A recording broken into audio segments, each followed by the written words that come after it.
It's Monday night, 8 p.m. We can't wait. We got a special show for you tonight. We've been wanting to show this for a while. I got my girl, Linda Scott. She gonna pop on. She's our entertainment editor. She's popping on in a second. Tonight, tell your mama and your daddy, tell your children, tell your grandchildren, tell your brothers, your sisters, tell everybody, because all of us are connected to the popularity of the artist known as Prince Rogers Nelson. One of his greatest achievements was the movie Purple Rain that came out in 1981. How do I know? My daughter was born, Madam Producer. Speaking of Madam Producer, shout out to her. Your boy been gone. We've been celebrating our 45th, I better not be stuttering over it, 45th wedding anniversary, and the boy turned another year old. I'm slowly approaching 70. I'll catch him in about 3 years, somewhere like that. But we were gone, and we worked through internet, no internet, and all of that stuff. And she's got everything ready tonight for a great show. I hope you're on. Call Paul, tell Saul, tell them all. They want to join us tonight. Have a ball right here. This is Dialogue with Dozie, YouTube, Facebook Live. We are looking back at 40 years since Purple Rain. Yeah, it's been that long. 40 years, the 40th anniversary of the movie, the iconic classic Purple Rain. Linda Scott, how are you tonight, sis? I am wonderful. I'm super excited to be here. I haven't been here in a while. Yeah, well, you know what? We've been giving you a break because we know you got your awesome podcast, Golden Square. Tell me I got it right. Yeah, you did. The Golden Square podcast. Yeah. Yeah. Her, Sherilyn Fisher, and they've been doing a great job on Thursday nights, 7 o'clock Central Time, 8 o'clock Eastern, and they've been taking off about 2 years now, and they got an awesome show. They're going through a thing right now with the elections and get out the vote. I need to be on that, talking about what we're doing here at Faith in Florida. But she came back as our entertainment editor, and we're so glad you're here tonight, Linda. Thanks a lot. We're going to have some fun with this one tonight. Oh, I think so. I'm super excited. I can't wait. So let's make it happen, man. Let's make it happen. Let's do this. So we already said 1981, Madam Producer. I'm shouting out your age, but y'all don't be too mad. That was when she arrived on the scene. So I was a policeman in Central Florida. I worked the midnight shift. I'm not cut out to work all night and get up and try to stay up and go to court or go hang out. I'm one of them guys crying to get to bed. I mean, crying all the way to the bed and wake up and get up when I get up. I waited till the movie opened at about 1 o'clock. I went and tried to see the movie because I'd been hearing about it. Well, I actually was the first day, but all the promos, I went to sleep somewhere in it, woke up at the end, saw the ending. That night, I couldn't wait to tell the boys when I went back to work, and one of my friends told me about a particular scene. I can't tell you what the scene was. He said, you saw that? I said, man, I got to go. I went back the next day and saw it through. Since then, my wife and I have seen that movie no less than 15, 20 times. I've seen it all together all those times, and it has been fun preparing for this show tonight, looking at the clips, doing all the research. Purple Rain was made on a shoestring budget of $7 million. And guess how much it made, man? How much? $70 million. Million with an M or a billion? 70 million. 70 million. Wow. That's the movie. We're not talking about when it was re-released. We're not talking about the royalties of all of the re-releases. We're not talking about the soundtrack and all that. We're talking about just the movie. Now, Princess was after that, and we won't talk much about them, but we will say that he did other movies. Let's get right into it. So that was the year that the filming began. Let's go to track A and hear them talking about the concept and everything for the movie. Ladies and gentlemen, the revolution.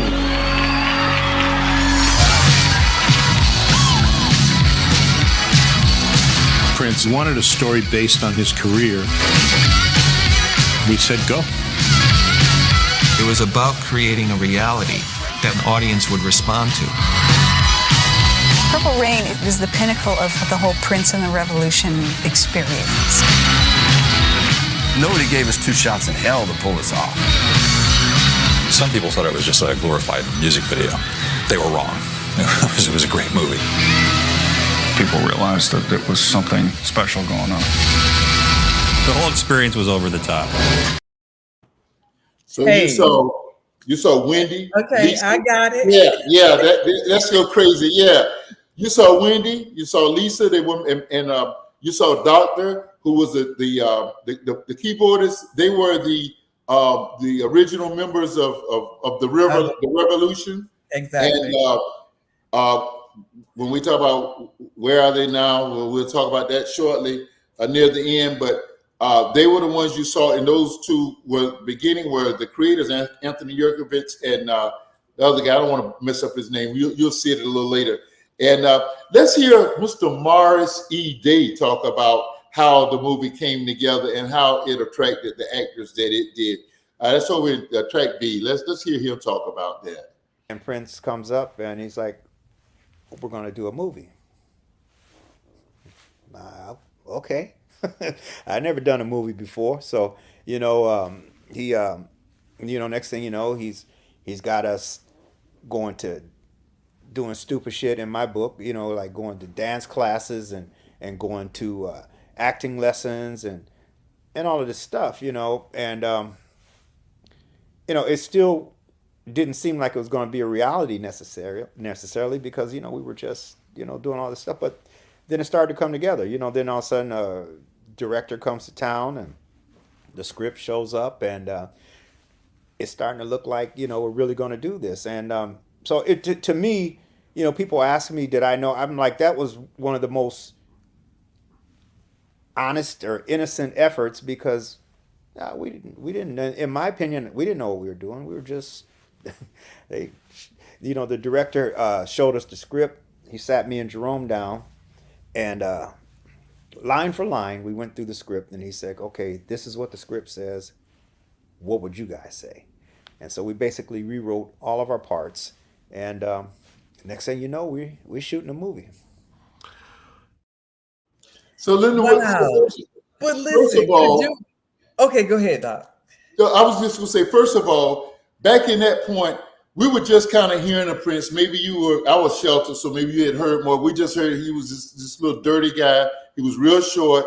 He played all the instruments, and he had very, very sexually suggestive lyrics. By the way, let us get this disclaimer out of the way. You may hear some PG-rated words in this class, in tonight's show. We usually try to keep it G-rated.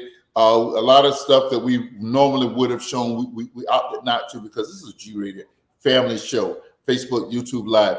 But so you hear what Prince said about starting a movie. Do you hear what Morris said? What do you say, Linda, about the whole thing? Say, can you imagine Morris Day, Prince coming to him and say, "Hey, we're gonna shoot a movie. You're gonna be a part of it," and then he said, "You got to take some acting lessons." What? And the whole, all of them had to do lessons, including Prince, because they never acted. Right. If you remember, this was the MTV era, and what do we know about MTV when it came to minority artists? Listen, I didn't know nothing. I'm gonna just be honest. I ain't know a thing about MTV. So yeah, there were no videos with us on there. And so they didn't have the benefit of shooting music videos even. So they had no acting preparation at all. So they, in a short period of time, it's amazing. Research says how short certain scenes were cut. We're gonna talk about the genius of Prince. We talk about how fast he created some music to fit the script in the movie. Like he get one day the director would come in and say, listen, I got this scene, I want to do this, or this is going to happen. The next morning, Prince got it. We're going to talk about that a little later on. And the soundtrack won a Grammy Award. But that still goes with the him being the genius that he was, and the people that he chose to be in the movie. And then, like I said earlier about Morris Day going to take acting lessons, and now they're reading when the director comes and go, oh no, that's not how it's supposed to be. We're changing all of this right here. So the whole group of them were geniuses, are genius, because Morris Day is still here. But that was so awesome. When you go listen, if y'all haven't seen the movie, go back and see the movie. It will joy your heart just like it was done today. But the scene with Jerome and Morris Day and the mirror, man, listen, nobody could have ever done that. Nobody could have played that but them. That happens to be as you know, that's a part in all of their concerts. Exactly. Jerome brings that mirror out, and Morris, tidies up his own way.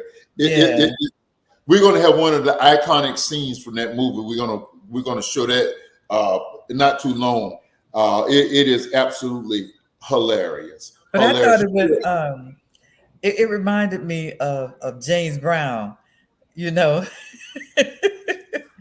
Yes. So when he went and he put the cape on James Brown and all this kind of stuff. Morris Day and Jerome played that piece right there. Man, look, that was like, is that the movie? It was amazing. It was outstanding. So we're going to talk a little bit about the what we thought to be a real life rivalry, the competition. We'll talk about that a little later. But Morris, you could almost say he stole the show, were it not for the music of Prince. And you hear him talk about we're gonna get to that in a second. I don't get. But here's what's funny. Okay. The lead song, Purple Rain, almost didn't even make the soundtrack. What? The lead song almost didn't make the soundtrack. Now, it didn't make the cut tonight because we were trying, your madam producer say she was up against the clock trying to get this stuff up. So that was one we had to leave out, but it almost didn't even make it. And there's tape of Lisa and Wendy talking about the chords, because if you look at it, and a lot of times you see that they're given credit for the lead song along with Prince. Prince very rarely shares that spotlight, but they both said that actually they put some chords when he hit the first note, and he told them to hold that, and it was a true collaboration. It is a scene in the movie where I think we'll talk about that too, where they're saying, you thought this, you think everybody's always trying to mention. Let's look at the effect of the lead song when they were rehearsing for it. Let's look at that. Let's see. This woman there, she was just watching rehearsal and crying when we were writing this song. And we went outside on a break and she was out there crying. It was very odd. It was a really heavy day. I remember that. That's so weird. I haven't thought about that woman. Yeah, this homeless woman came into the warehouse with her bicycle while we were working at Purple Rain. She just stayed there for hours watching us work the song out. And when we all walked outside, she was just bawling. And that's all we ever knew of her. Yeah. She left. But she was the Purple Rain. So that's Wendy and Lisa. Wendy both of them had a high profile in the movie because Wendy was about Prince's real height. And they both wore heels, of course. That was part of his demise. Wearing those heels kind of led to his hip surgery and the fentanyl and everything. But they were real tight and they were close. And you'll see when they're doing the song in the movie, it's a song that Lisa and Wendy allegedly are putting together. And Prince comes in and hears them, and they give him the tape. They pass it to them through Jill Jones, who was a part of the kind of like the Minneapolis scene with all of those groups back then. Apollonia 6. Well, it was Vanity 6 at first. Vanity 6, Morris Day. You remember Alexander O'Neal, right? Yep. I can't do it. If you were here tonight. I couldn't get the key to it, but yeah, one of the smoothest sounds. That's the track. But that whole Minneapolis. So Jill Jones in the movie was given the tape. She gives it to Prince. Prince listens to it. He doesn't want them to know he's been listening to it. and they kind of come in and say, we hear some great gals put together a nice sounding song, and he blows them off.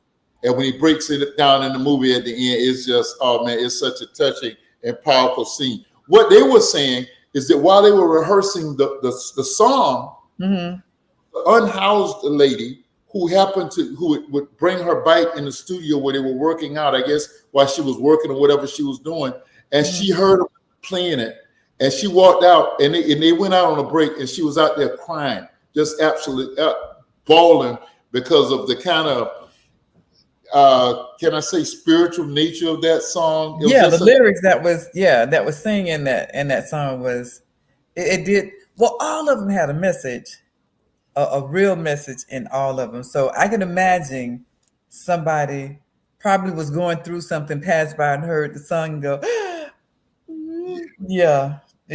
I can imagine. Yeah, she just broke down and said it was just so touching. But and you saw some people with their eyes full, tears stained eyes in the movie scene. And there was a whole lot of, it's just so much that you can cram in a 60 to 90 minute show that I wanted to get in about some of the scenes in the club and everything, but we saw it. We can talk about it for our audience.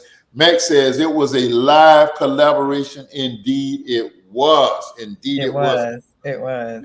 We're going to talk about some of the competitive aspects of that and what was portrayed and what was real. You'll hear Morrison and talk about that a little later. We'll talk a little about Apollonia, Lynn. Let's talk about let's see the scene with Apollonia, where she's on the scene. The guy goes, I'm gonna let him tell the story.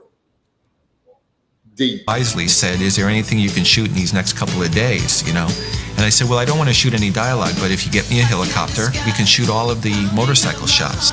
The music, Take Me With You, was written specifically with that in mind.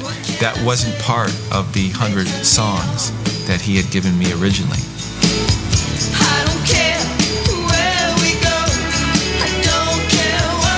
It's really a nice scene. It's one of the only scenes that's outdoors, and you get that feeling of release. Yeah, just a breakaway.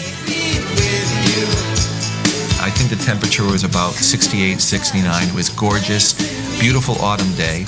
After those 2 days, the temperature plummeted to about 20 degrees. And we then started our production with Apollonia having to jump into the lake. And I went up to her and I said, you're jumping into the water. It's 20 below zero. She goes, okay. We had skim divers under the water just to make sure she did not come up. She could have had hypothermia. It was seriously cold during that time. Wow. You're going to hear her talk about it in her own words in just a second about that scene. You remember that scene, Linda? Yes, but I didn't know the temperature. Well, of course, we didn't know any of that information, but can you imagine jumping in that water? I can't. But that was so beautiful to know she didn't hesitate. You're going to jump in the water. Oh, okay. I'm still saying, okay, you want me to jump in the water right now? When? Oh my goodness, that was amazing. So in the movie, she's saying she's trying, she and Prince have been to the store. They've been downtown and maybe it's the Mall of America, and they see the guitar and all of this stuff that she ended up buying for him. And they go out to do the scene, and they're playing, typical boy and girl, I like you deals. And then she said something to him. He said, no, because you won't purify yourself in the lake in the waters of Lake Minnetonka. And that's when she does that. It was, semi-unclothed scene. And she pops in that water, and you'll hear her tell the story. You heard him talking about the divers for her safety listen to what she says about the temperature. And he said, I want you to stop over there. And we took off. It was slush, mud. And he dropped the bike. And he jumps off, and bike just landed on my leg. I still have the scar. And everybody was worried, are you okay? And I said, I'm fine. And I'm walking around, and I didn't realize I was leaving blood on the snow. So it burnt through my pants. So I looked at Prince's face, and of course he looked horrified, and I was horrified because I felt like maybe it was my fault. The director, he says, "That's it, cut," and wrap. So actually, that's the scene prior to this, but we get right into it. So in one of the motorcycle scenes, she falls. They drop the bike, and she goes on to say that. Well, let's go to this scene now because you want to hear just how sensitive Prince was to her health issues. Out scenes in the film, and I think the most famous one is "Purify yourselves in the waters of Lake Minnetonka." Was that actually in the script? Or, yes. Okay. Yes, is there a real Lake Minnetonka? There is a Lake Minnetonka, but the lake that I jumped into was another lake. But there's so many, so many. This what the state of a million lakes or something like that. Yeah. So I jumped into water that was about to freeze up. It was a small sheet of ice. Oh, it was that cold. Mm-hmm. Okay. And then after you jumped in, he goes, "But this is not Lake Minnetonka." Right, exactly. And I know it was just, the best scene ever. And we shot that scene, I think, 4 times. So by the time I finished, I was going through hypothermia. You had to keep jumping back in the lake over and over again? Yep. The nurse came over, and I started to fade to black. And I thought, oh, shit, I'm going to die. I'm dying. I thought that. I go, shit, I'm going to die. I'm dying. And everything just started to fade black, black, black. And the nurse put me in a tent. And then she started to worry. I could tell by her voice as I was fading. She was going to have to call 911. Somebody call an ambulance. We're losing her. And I was like, oh, And Prince came in and he started to warm me up. He grabbed a blanket and he started to cry. Because I could hear his voice. He goes, "Don't die. Don't die, Apollonia. Please don't die." And I could just feel the two of them were hugging me and warming me up. Wow. Isn't that something? Wow, that is so emotional. Could you imagine jumping in that water 4 times to get that scene? And I know we do take after take after take, but you talking 28-degree water. And she had no problems with jumping in, risking her life. Oh my God. And his little voice, don't die.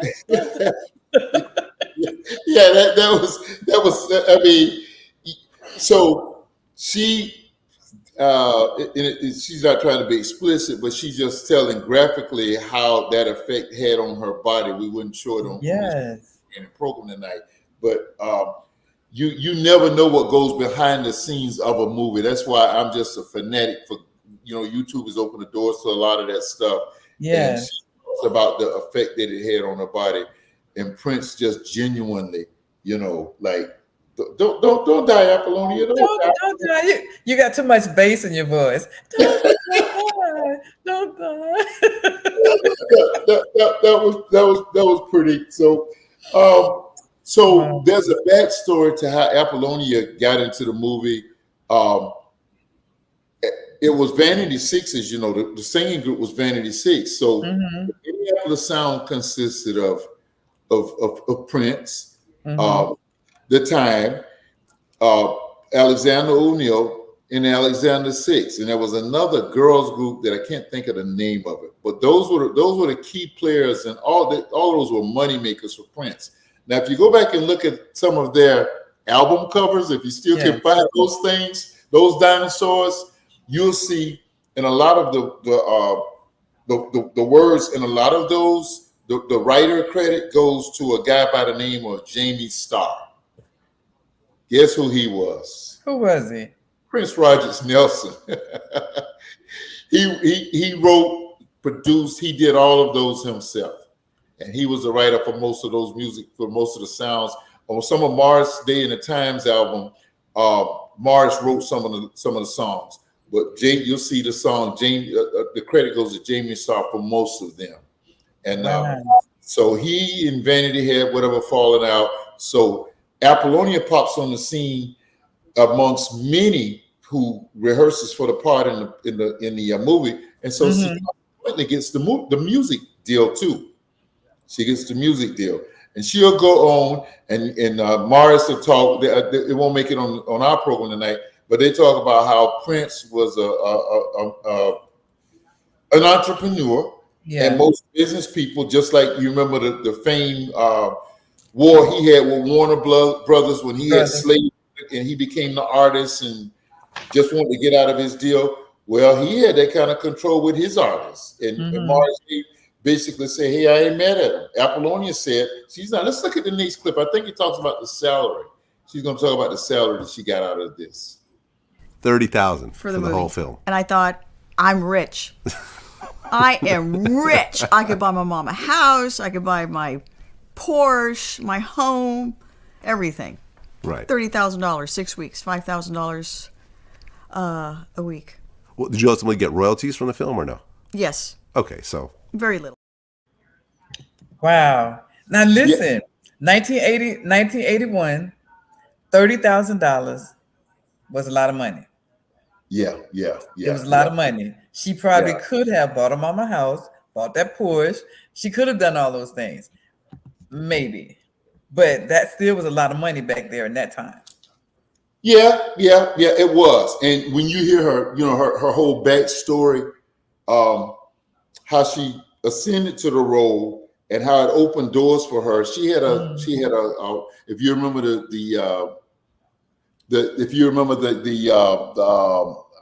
what am I trying to say?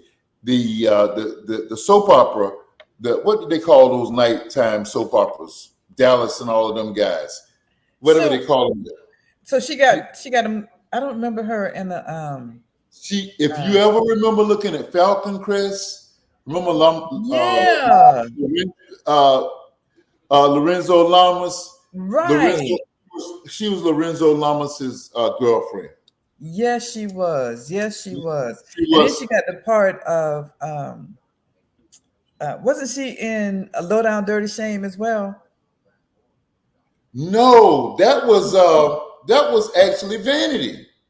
That was actually Vanity. I'm gonna have to Google it okay, I'm gonna have to take a look. That was actually Vanity. We'll look at it over the break. So let's just do that right now. And tonight we're gonna be on an extra few minutes, and so we kind of changed up a little bit of our order. Tonight we want to shout out our sister and the great job they're doing. Let's hear what they're doing over there at Golden Square.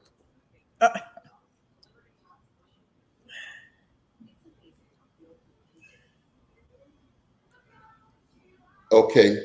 All right. Maybe I didn't communicate that. We wanted to do so let's take the time to shout you out verbally. Golden Square Podcast. You got the ever talented star, beautiful. She sings. Linda Scott and her sidekick Sherilyn Fisher, anointed. Let me say that part. And they were doing plus size modeling, and it went beyond modeling. They mentored a lot of ladies. And I'm gonna say this, and I know y'all gonna say, no, they didn't start no national fad. You weren't seeing no big girl cheerleaders, no big girl majorettes, no big girl models. Somewhere I think somebody might owe y'all some money, because all the ones who kind of brought that, even though we have made it into the big leagues of TV and all of that stuff, but as far as podcast goes, because Go Get Your Producers, this is a great podcast. Just tell us a little bit about the podcast right now. Well, the podcast basically is about our life. As Shirley and I was approached, and I'm like, let me bring her in because I know someone who would be able to, sit by me and, we could talk about life. And that's what the podcast offers. We want to know that we don't have Big Mama anymore. However, we're so close to being Big Mama, but we've been through a lot. So we can try to help. And all that we don't know, we know someone who do know. So we're about the health and wealth of the Black community, our generations that are behind us, and the generation who are coming behind them. So that's basically what the Golden Square Podcast is about, just trying to help the young people that has to come behind us and be our nurses and doctors and and bankers and all of those people right now. So that's what the Golden Square is about. That's so awesome. Well, tell us a few of your topics. I like what you guys are doing right now.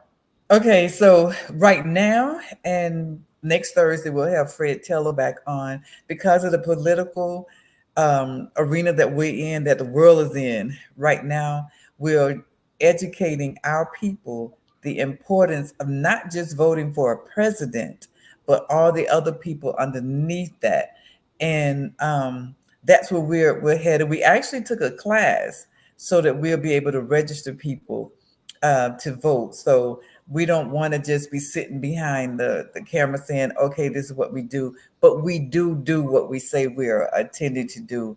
And we have topics of one young lady, she's black.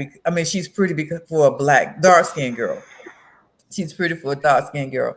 And that's that goes out to our dark-skinned, and we're hard on each other, but to our dark-skinned community, to say, hey, she's not just pretty because she's for a dark-skinned girl. She's been beautiful since birth.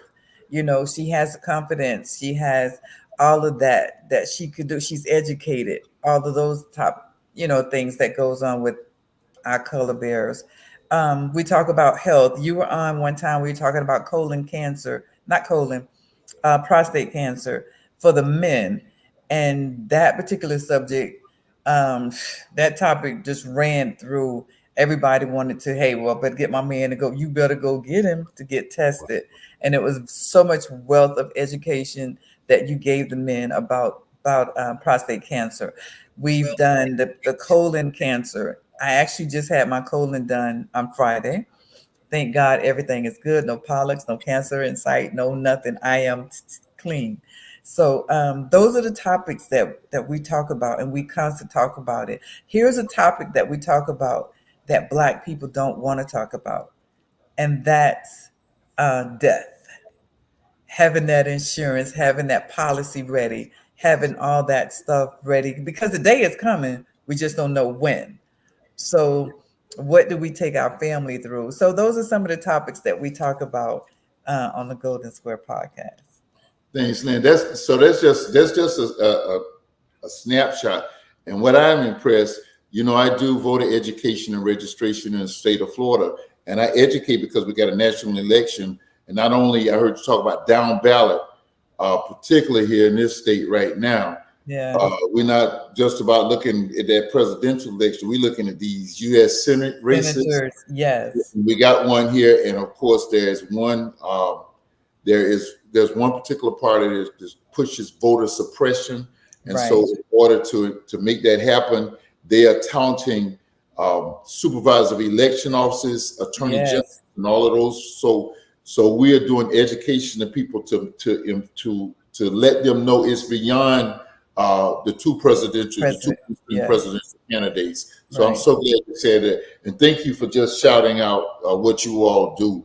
I love it, and any chance I get over there, because I got a natural time conflict. I don't get to catch you live much, but whenever I'm on, I'm gonna make arrangements to be there. Listen, we got another little thing you all do. Let's hear about it. Let's see it. Hey, this your girl Linda Scott. I am here to introduce you to Linda S. Jury 1426. Now, some of you know me, some of you don't. But if you don't know me, get to know me. Check out and scan the QR code below. Look at the inventory. I made this. God created. I put it together. See you soon. That was a trick. The Golden Square, if the Golden Square can shout out and push things that's good for our community, then why would we not push the Golden Square and all of its affiliated entities? Thank you so much. And let me just say this, Doc, is that it's so unfortunate that we don't give each other enough credit of what people are doing. And I do, and I know if Sherilyn was here, she would say the same thing. We appreciate every verbal thank you that we get from any and everybody. So thank you for that. You betcha. That's what we're here for. We get back to the show in a second, but we got a couple other shout outs we want to do. I want to shout out our cruise agent. She has been our personal cruise agent since about 2009, I think. and she has led us to probably we're heading towards 15 to 20 cruises. We're to the point we try to do twice two a year. I can't take my wife on a road trip. She'll go to Orlando because the grandkids are there, but she doesn't. I can't get on a road trip. We used to do the Northeast pretty frequently. That's out the door because all she wants to do is get on a boat. So since she wanted to get on a boat, she got on a boat. We had the shortest cruise. We did a 4-day cruise, but Our Lady, go ahead and put the information up. She made it the most palatable, the greatest 4-day cruise you could ever be. Her name is Susan Sandell. And you see her web information. And if you need any, you see it listed, just click on the link. Just go back on the show, pull the show back up, click that link, and it's going to take you to her inventory of cruises and how you can contact her. And I'm going to tell you, once you contact Susan, what you see listed is not what you're going to end up with. She's going to throw in any and everything that she can do to make it awesome for you and make it a very, very, very special podcast for you. Okay, listen, we got one more shout out, and we got to get back to the program because we're getting all kind of correspondence. This is what the dialogue is all about. We're getting all kind of corrections and correspondence. Leading my brother Amp and his partner Mac. Mac is a frequent guest of the show, a viewer. But we're going to get a viewer. He's a viewer, but we're going to get right back in a second. But there's one other shout out that we want to do. Miss Linda, you get credit for this. Since we're talking about the Minneapolis Sound, let's do the shout out to one side of the presidential ticket. The governor of Minnesota, Mr. Waltz, has joined the ticket with Ms. Kamala Harris.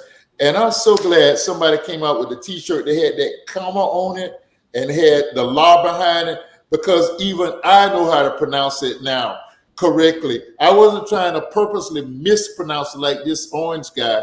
I think he probably knew how to do it, and he does now for sure, but he takes pleasure in mispronouncing it. You can believe I won't mispronounce it. We can't tout a politician or political party or anything like that. We can say to the governor of Minnesota, we do shout you out for rising to the ranks of being the vice presidential candidate, joining the ticket with the current vice president, Ms. Kamala Harris. Thank you, Linda, for telling me about that. Yes. All right. And you know what? Wait, hold before you go. Before, when they came on to introduce him, Prince was one of the first persons that he shut out to about Prince, how much he loved Prince. He actually made, I think the freeway is Prince. This guy Tim Walz is amazing. Minnesota, great choice, and I am excited for what the two of them are about to do.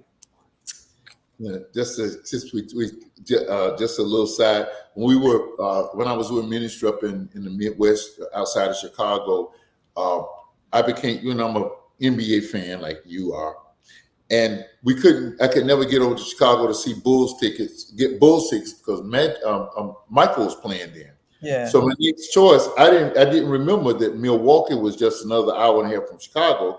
I thought about Minneapolis, and it turned out to be the greatest blessing for me, because it was just a joy going out there. You got to see Kevin Garnett start as a pup. You saw when Kevin McHale put the ball in his hand. We would do the Target Center, the activities, the Mall of America. I ended up Mall of America. Ladies, if you ever want to see a great Mall of America is where you need to go. You will lose your mind. You will lose your mind and your husband credit card too. So that's how Madam Producer and Madam Producer had her own Lake Minnetonka moment. We'll talk about that another time. She fell in some icy lake. I thought about that when Apollonia was talking about that. But yeah, so shout out. We've been headed. When my dad was sick, we were actually headed to Paisley Park, and of course we got the news. My dad so we turned around and came back. But I think Kim and I and our wives are heading out there next year, heading up there. So, and you never made me go to Minneapolis. I love it up there. So back to Prince in Minneapolis. Let's do some corrections first. Mac is our resident historian, and Mac reminded us that Vanity played in he played with the movie Action Jackson. Action Jackson. Yes. And he has the lady that actually played in uh, Sally Richardson. That's who it was. yes, Was it down? yes, Yeah, the low down yes, dirty Shane. That's okay. yes, So thank you, yes. Mr. Mack. Thank you. Yeah, yeah. So we got to see Retta on tonight, and I know Linda, you brought all your friends on tonight. We're so glad to have the viewers that are watching. Dialogue with Dozie comes on 8:00 Monday nights, YouTube and Facebook Live. We're working on that X platform, but it's kind of crazy over there. But we may get there at some point. So let's get back to the movie. One of the what veteran actor do you remember? Now you heard Mars say that none of them had ever acted before. And they had to do acting lessons and all of that. What veteran actor do you remember? A little trivia for you, Lynn. What veteran actor do you remember from the movie? And shout out to my brother Amp also, because he also gave us an update on Vanity also. Okay, so a veteran. Let's see. I don't know. You know, I'm not quite that old to Yeah. Well, it was almost 50 years ago, so you get a pass on that. We look at it all. So remember Link from the Mod Squad? Oh, the Mod Squad. You're absolutely right. That was his dad in the movie. No, he played his dad. Yeah, Clarence Williams III, who just died right about the time of the pandemic, who just left us then. But he played his dad. Yeah. There was they talked about his ethic. Let's go to G, because it is just so awesome. He talked about H rather. Let's go to the next one. Clarence Williams especially, the minute he came onto the set, created a kind of professionalism that the non-actors, the musicians, hadn't seen before. You're crazy! Get up, Dad! Immediately, you can see how people just were on the set to watch Clarence work. He's detail-oriented, so it's about the clothing, it's about his hair, it's about the gun in his hand, it's about everything has to add up for him. So Prince really reacted to Clarence, and Clarence pretty much nailed it. So let me get a disclaimer. Dialogue with Dozie Facebook nor YouTube purports domestic violence. That was fiction. That was a scene from a movie, and it's not reality. And we hesitated and thought very long, but we wanted to show his artistry in doing it. There. But look, Doc, look, that scene right there, that made me crazy. And then I'm trying to sit there and imagine little bitty Prince jumping on this big old man. But hey, he was protecting his mom. He was protecting his mom. That's what it was all about. But that scene right there was crazy. That was pure acting. You can't get a better. I was going to say Link instead of Clarence, but you can't get the choices that he made when he picked the people for that movie. It was amazing. And there were suggestions that were made. A lot of people think Prince had all of the creative control because this was the first time for him. He was just glad to get the project up. And a lot of people thought that it was actually his life. It did have some flashes. It was not exactly what you would call biographical, but it had some bits and people. The next clip is actually going to talk about that. And this talks about the artistry and how an actor draws from what their own life's reference. Yes. Let's hear this. Where Prince coming in, seeing his father playing piano, and he asks his son, "You're gonna get married?" "I don't know." "If you get married." Now that was a moment that Prince had discussed with me, that had happened to him when he was a kid. And so when I heard that, we used it and put that into the picture and created that moment. Wow. So that's can you see the power and the emotion of him and even reflecting upon that? Okay, so we talking 40-year anniversary. And what you just played right now was today. the emotion, the strength, the power that was just displayed. Man, I'm like, I need to go look at the movie again. This is crazy. I was almost crying looking at both the daddy and Prince crying. I'm like, okay, wait a minute, hold on. That was a movie, Linda. Come on back to earth. Amazing, man. That was amazing. That's great talent. But you just saw the director, and this is almost real time. Yeah. And we do want to shout out Backstage Pass, Purple Rain. They're making a Purple Rain for so many clips and so much that they're contributing to the night show. He's in real time and he's reflecting on it. But a good director will bring the essence of your abilities out by pushing you. Yeah. You know, it's like as a coach, you know, we'll push kids sometimes to tears. We'll push them to anger. I had an experience today where kid, he probably talked about my mama. Better not let it be loud. But you push them to get out of them what you want. And a good director push those buttons. And that's what he did. And then Prince had the intuition to pull in the thing. And the professionalism of this director was able to get it out of him. And and what you saw on the screen was the result. And I just think that's just really, really, really awesome. So you talked about the acting and the actors.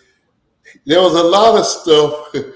Morris E. Day, he's hilarious in his own right. And unfortunately, he's had to do a lot of stuff without the tutelage of Prince, and he was his own man even while Prince was still here with us. But let's just look at this Nate's clip and see some of that interaction. There was this friction between bands, and sure enough, I mean, right away, you had Prince and the Revolution, and you had Time. Morris, Too Hot Day. Morris Day. What people don't know about Morris is one of the best drummers that you could ever see, and one of the funniest cats of all time, just naturally. Back when we first started, Prince would stand on the side of the stage. He'd crack up. He'd love it. Then he'd realize, oh man, I got to go on stage now. I got to follow these that. Guys, They're comedians anyway, so it got transferred to film. I mean, I see that every day, when I'm with them. I mean, that's how they are. You can tell with certain actors how much they can telegraph without saying a word. And I think Jerome had the most talent for that. Even though he didn't have as many lines, but he could telegraph volumes. JB.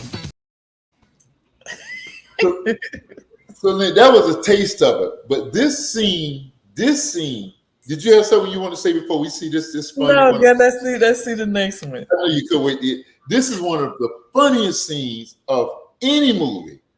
And a lot of this is not totally scripted either. That's what makes it funny. Let's see this. Like his ad lib. This is good artistry.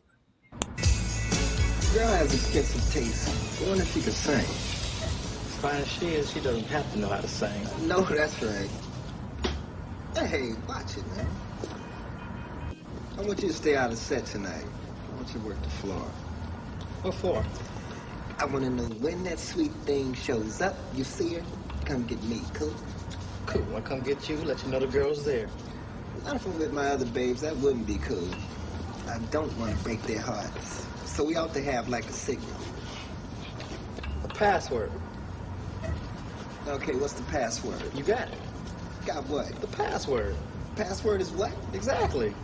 The password is exactly? No, it's... Hold it. Slow down. The babe walks in. You see her. I see her. You come get me. I come get you. And I probably have a couple little sexes on standby, so you glide by me and you say what? Okay. The password is okay? As far as I'm concerned. Damn it, say the password. What? Say the password, onion head. The password is what? That's what I'm asking you. It's the password. The password is it? The password is what? It. You just said so. The password isn't it. The password is... What? Got it. I got it? Right. It or right. What? Now, if you can imagine, you get a framework or a script, and you say, no, that's not really us, and you take this thing and ad lib it, and you come out with that. So just to give you some background, because I know you want to comment on that. Some of the background is Apollonia is on the scene now. Prince is doing a competitive thing. I mean, Marcia is competing. He likes Apollonia, so he wants to try to impress her.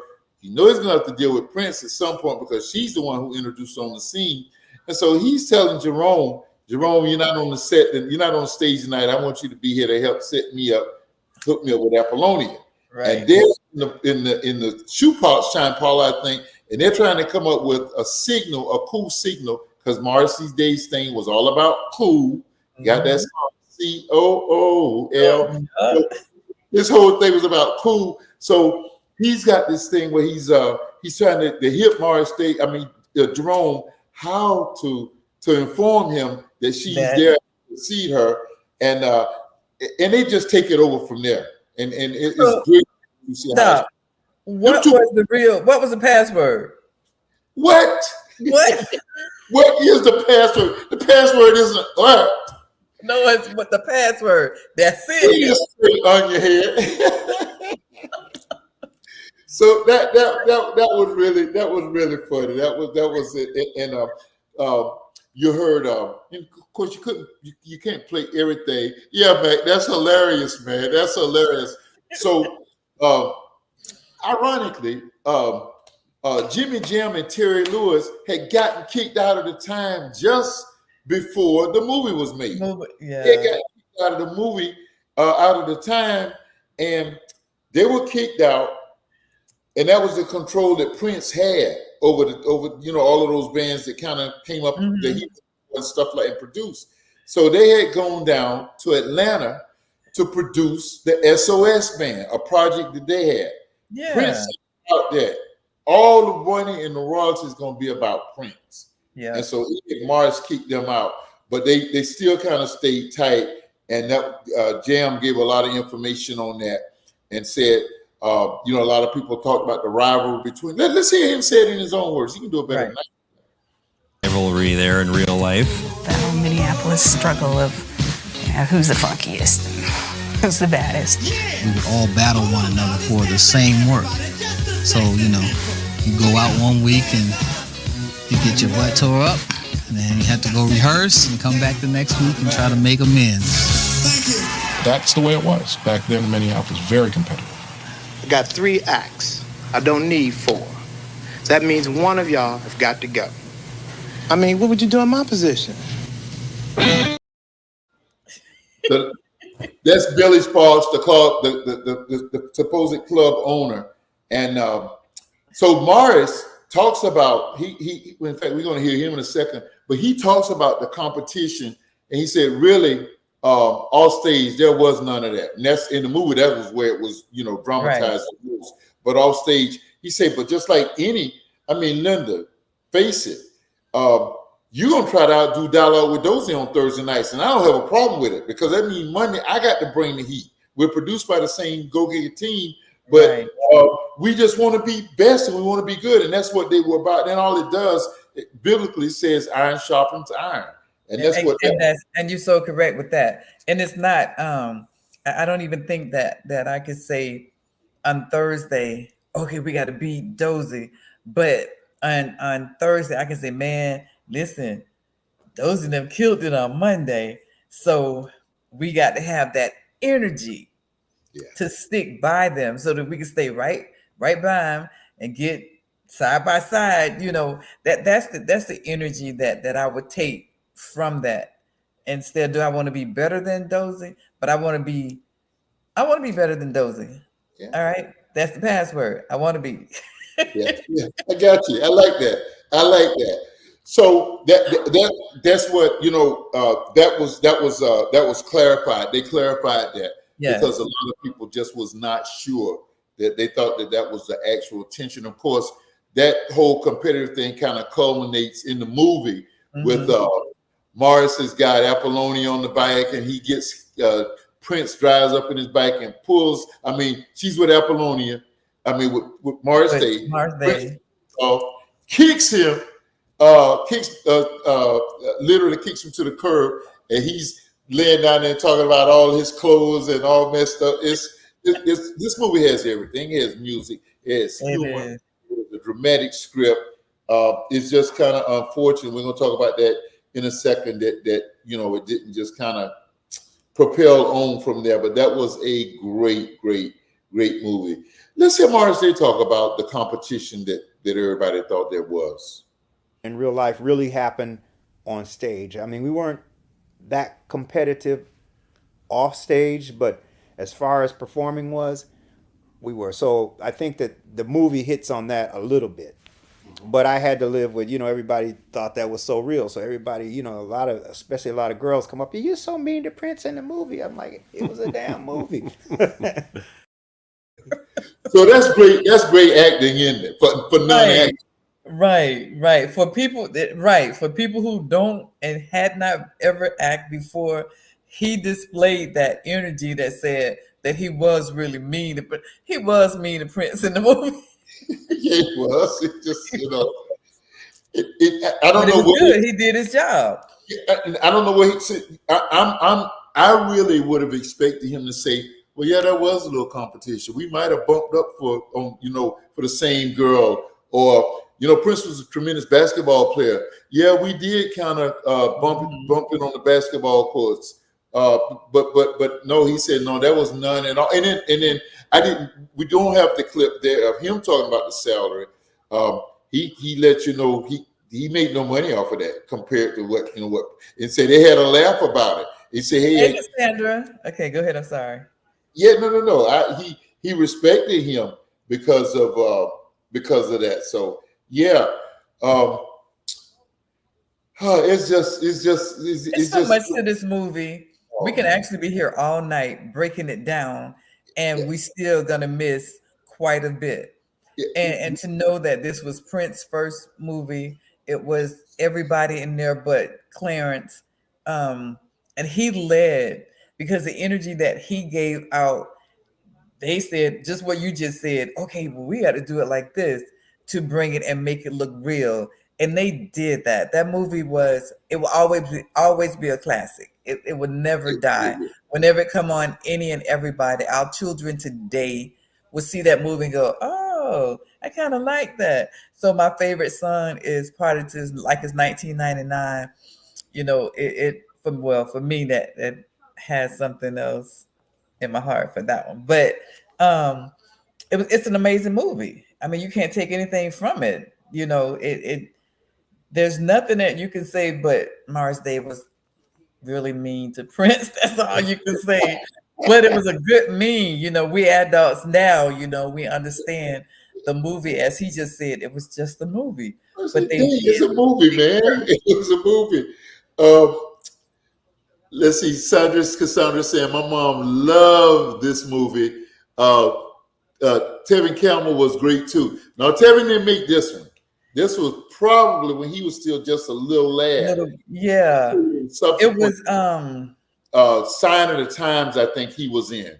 That's it. Which some people said was supposed to be an unofficial sequel to Purple Rain. We're gonna talk about some of those movies in the next part.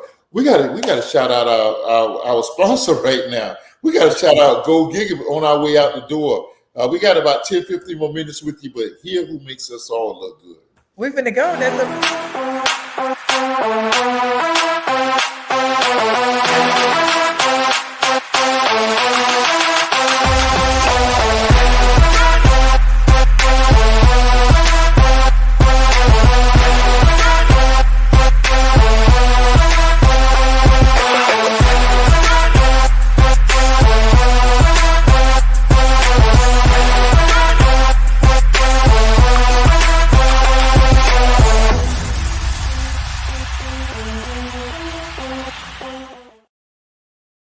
So Linda is a world-class makeup artist.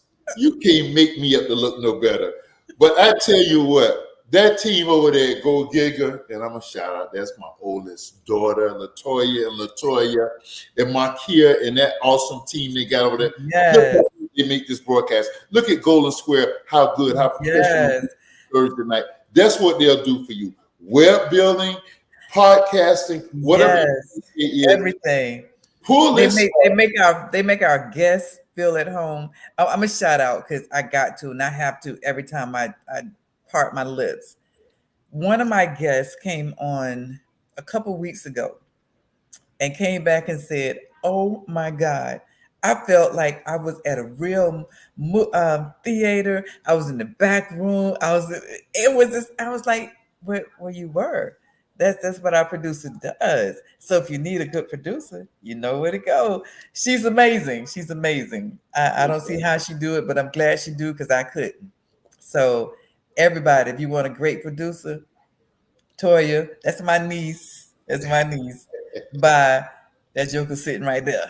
But that's my niece. I love her, and she's very professional with what she does. Her and her team, they don't just talk one-on-one. The whole team is talking with you to discuss what you want. So shout out to Toya and her team.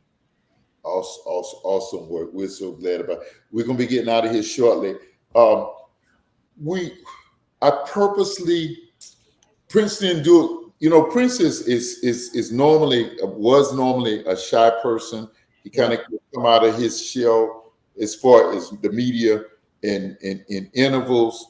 But I didn't pull any of his stuff talking about this movie because I wanted us to see the essence and see his talent and let it speak for him. I wanted that. So we had other actors that spoke about their aspects and other aspects of the filming and putting it together. But I wanted you to just see, we've given you enough background to know that Prince was not a producer, he was not a director.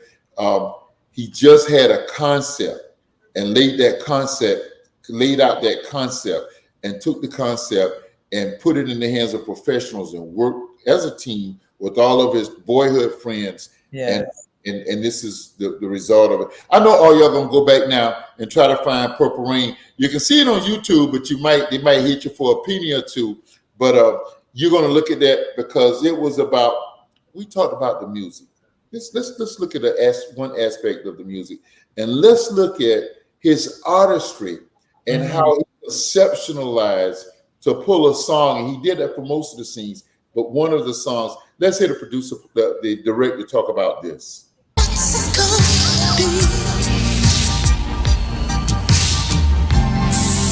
When he wrote Beautiful Ones, we were in LA, and I remember going, "You're so totally in tune right now with your creativity. You are so on a roll." I just remember hearing that song and thinking to myself,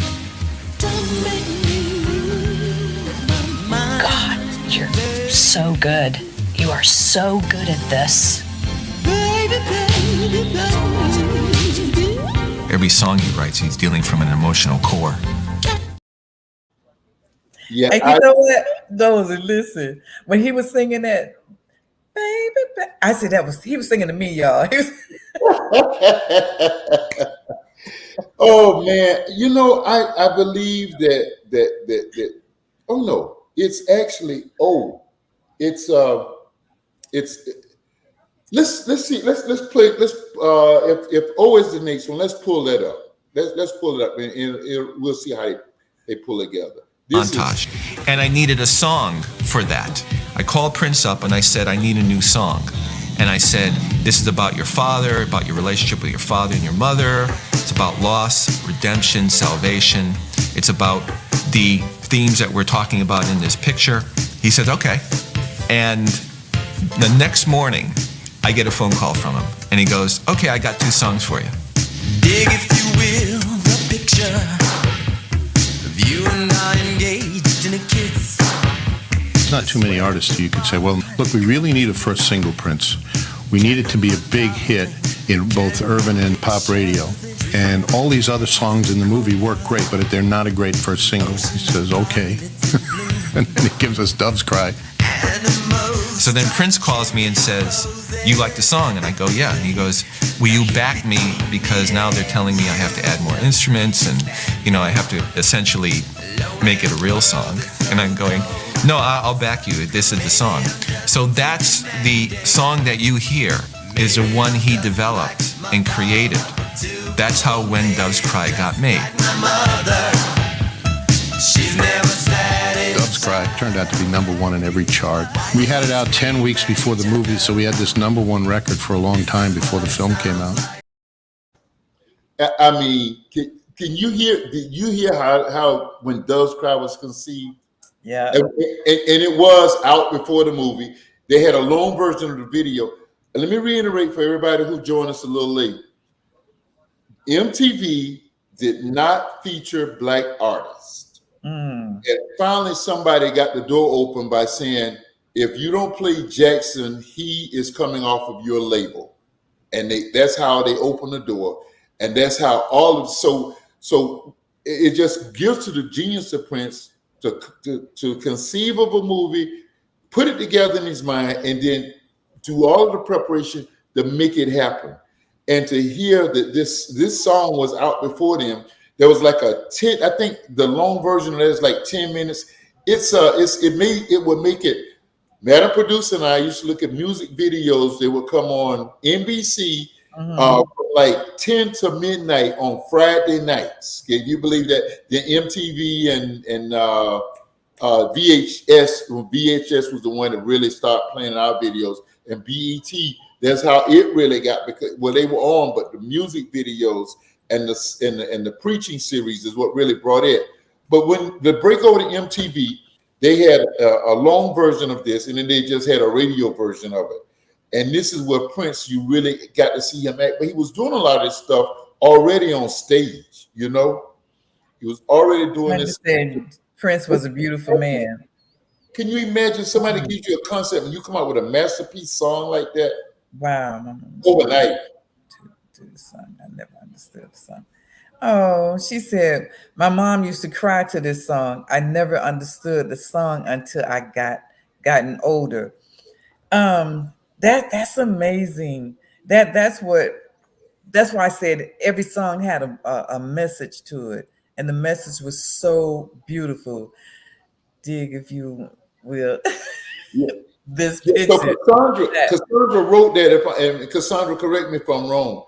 And Linda, you elaborate on this, please. Cassandra's talking about the beautiful ones. And the beautiful ones in radio, there are certain songs because of length or other things that would not make. It's just like, well, yeah, we just got off our anniversary cruise, so I'm gonna say it. Yeah, we clubbed a little bit on the ship. You know, I wanted to hear some cha-cha slide and all of that stuff, but this brother had a bad Latin thing going, and he broke it over into a Jamaican thing, and them brothers they took it. So I couldn't say nothing about not hearing some of my stuff. So some of that stuff is just themed to various radio stations, but before you start getting the streaming radio stations and the online radio stations, back in the day when you had FM radio, I heard this. I was coming across I-4 one day, and this sister, this was white sister DJ, played a portion of the beautiful ones. There's nothing I can say. I have no words. You say I'm all in. That's it. Just go ahead. But again, that was the music back there that had that message that we could we now, as Cassandra just said, now she understands what it meant. So I don't know. We don't hear that nowadays, but 40 years ago, the message was there. Yeah. It takes you maybe 20 years to understand the message, but the message was there. So I mean, we could sit here all night and say how what a genius this man was. Yes. All night. I'm so, man, I didn't even know. I slept a little bit because it's been 40 years, and I'm just 45, so I got to catch up. Since we're the same age, off a few weeks, month maybe, something like that. That's fine. I'll buy that. I'll let you have that. Mm-hmm. So, you talk about music and then and now. Now, and shout out to rap. I'm not trying to knock rap, But one of the things about, it came from a braggadocio, and the braggadocio eventually played into to East Coast, West Coast. East Coast, West Coast fantasy played out in real life. Yes. We looked for our biggest stars, and we had a family tragedy. It's all about, this I'm better than you. Kim was And only it's so sad because I don't have to be better than you. As I said to you, I just want to stand by your side. I don't want you to have my back. I wanted to stand side by side. And you give me my acclimate. Yeah, that was pretty good last week. You got me. I'm finna come on up too. And we laugh about it and joke about it. But for the East Coast, West Coast, look at the young men whose lives was taken because you were jealous that my music was better, my rap song was better. I want to take control. Why we have to take control? Why can't we just enjoy the moment? You listen, and I'm not a hypocrite. I certainly listen. We were Pharrell to death while we were gone, and I love me some T-Pain, and I love some of the rappers today. So I'm not going to be a hypocrite. But the quality of music for every aspect of life. That in fact that soundtrack in itself, which did win a Grammy, that soundtrack in itself covered every aspect of life. That's it. Every aspect. Sexuality, of course, was highlighted, of course, and that was there's a title on the Darling Nikki. We couldn't do anything with that in his forum, but that's reality. So everything was played out in that, and but it was just I just had to focus on that musical genius. You mean to tell me? It made me say, what? The man asked you one day, can you come up with something that does this montage or this, and you come up with a monster hit like When Doves Cry, that when you play it now, country and western artists are doing their Dozie, because it's a classic. It's a classic. Purple Rain, Tears, and it still does the song. And When Doves Cry, not When Doves Cry, The Beautiful Ones. Y'all know that touch y'all age. Y'all trying to fight it, but y'all know them tears. I ain't gonna mess with that. But that's what happens when you are a genius. But he never, to me, he never threw himself out there that he was better than you, Dozie. No. He was, as we stated earlier, that little petite shy guy, and he did what he did. And that's how it was. His music ball is a massive unreason. Yeah, Mac, you in there. The man is amazing. It is amazing. And I wish we could get some more of his music that he has left behind and hear just what he was. He was to me what Michael Jackson is to a lot of other people. So let me tell you on that. Yeah. Let me tell you what's going on with it. His estate is various factions of the estate are in court right now. Yeah. His sister is some of them have been eliminated but some of the people that work closely with them, I'm not talking about the talent, but people there. And his sister are in court right now. And Max says that vault is massive and unreleased. That can't be touched or released. Who knows what's going to be in there once they settle this? Everybody going to get a piece of that, I think. Yeah. And with the music, the potential of greatness of that music, Prince didn't touch. Well, he did do stuff that was off the wall. But when you do so much of it, you're going to come up with some genius. And I know there's some genius in that vault, man. Hopefully, time we make our trek up there, some of that stuff will be out and we'll be hearing about it. Now, you talked about Michael Jackson. As cool as it was, a lot of people would have thought, okay, they were the two once Purple Rain parlayed Prince to the top of the charts. Mm-hmm. Somebody said, well, didn't he and Michael clash? Actually, he and Michael were, Vanity talks about, so a lot of clips we got from Vanity earlier came from Glad TV, and some of the stuff from Mars came from Glad TV. I want to give them a shout out because You know, they had some good stuff. And Apollonia says that Prince had an absolute fondness for Michael Jackson. Michael Jackson, yeah. Fondness. He said, "Look at my boy." I said, when some of his stuff was, they be looking at the music, and just to set that to rest, a lot of people thought that the actual, you know, the thing that he had for Apollonia in the movie, that was nothing to that. Apollonia said there were plenty of opportunities for them to not only be intimate but to be in a relationship. She said Prince kept it 100, a big brother relationship. Oh, that was great. If you hear about them, shout out to him for that. That's great.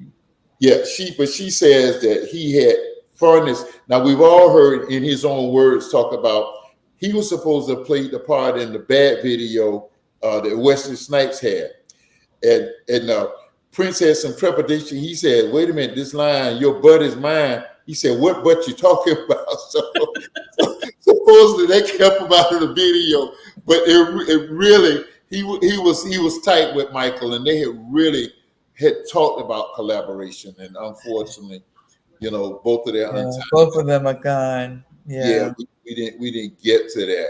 That's so unfortunate. I want to do this. Can you imagine that though? Can you imagine both of them? If Michael Jackson can, he can write for a few weeks, and then he and Quincy Jones can go into the studio and come out with what We Are the World was. And Prince can come out with When Doves Cry in less than 24 hours. 24 hours. Collaboration with all of their dancing talents and all of that. Can you imagine that? Yes.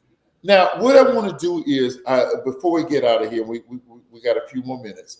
I didn't want to, because it's even sad for me. I don't want to spend a lot of time talking about his demise. I wanted to talk about, you know, his great works. Yeah. Let's go ahead and hear the producers talk about how hot that movie was, and then we'll come back and kind of close the door on them, and then we'll close it out by talking about where are they now. Okay. Screen it in front of essentially a white audience, and within about a minute or two, literally, the entire audience was on their feet. So one of the Warner executives comes running up to me and he says, "They're on their feet, they're screaming, what does it mean?" And I said, "I think it means they liked the movie." And he goes, "Great." So then they began to think, well, maybe we should open this in more theaters than we thought. So we went from 200 as a planned release to 900 theaters. And that first weekend, we were number one at the box office. Wow. I told you that's what back to back. I told you that's what 900. back to back, and that started a series of seeing a whole lot of times. Wow. You know that. Wow. That's how you do 900 theaters open to see this movie. So Minneapolis is Live and Let Live. I know you know that, Linda, but for our audience, it's Live and Let Live. It's a hotbed of single sex population. It's kind of looked at as a progressive / liberal, however you want to categorize it.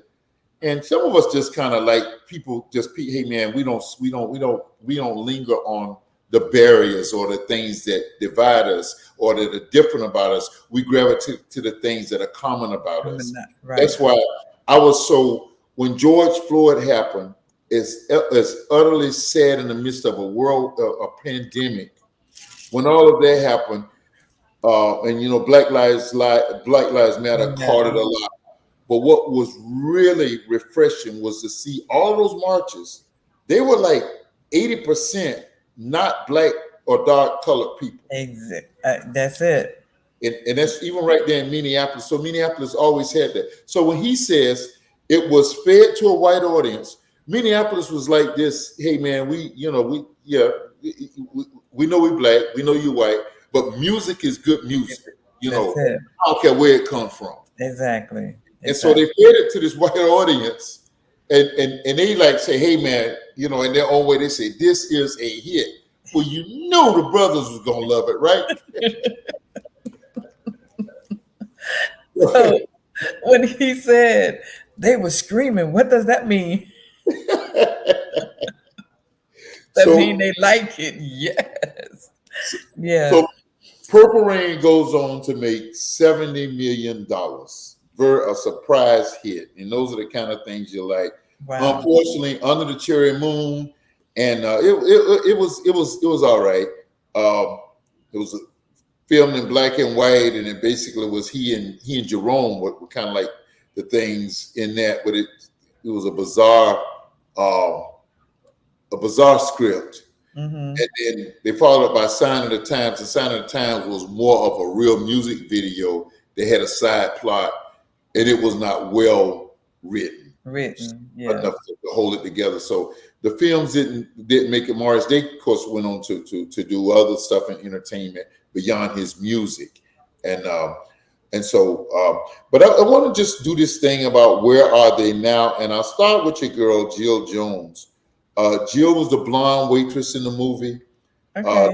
That she used to be a part of the revolution, and Jill is still around. She some of the research that we did for this movie, I got it from her in various clips and readings, and she actually is a singer. And I think everybody just kind of, whatever their niche was, however they made their money after that, they were able to live comfortably. Okay. Yeah, Apollonia was turning 30,000 into some millions. If you Google her net worth, she ain't hurting. She's not living like Prince, but she ain't hurting. Okay. Right. Wendy and Lisa, the two white sisters in the revolution. Remember, this is this integrate, and you should hear them talk about it. Just go on YouTube and pull up some of the behind the scenes of Purple Rain or Prince and hear them talk about. Prince just had a colorless thing going, and I always have hats off to that. He fell out with the revolution, and Wendy and Lisa went on and did some collaboration together of their own, and they were kind of like hooked up in other ways. They were tight, but they've gone on. They make their money. They're kind of chilling out. So Wendy has a twin sister. Their dad is big in the music industry. He's like a latter day Clive, not to the magnitude. Yeah, Mr. Melvion. I can't think of his first name. So they're doing well. And Brown Mark was in the revolution. Okay, so all of them, just Google that. YouTube. The one where I said we pull all this stuff from. A lot of these clips. YouTube that, and that's where you'll see them all just sitting there talking about. Brown Mark went on and had much success. He didn't hang with the revolution. He left it actually before it disbanded. And Doctor, you saw him early. He doesn't look the same. He's not wearing the mask and the scrubs and all of that stuff. He looks like a businessman now.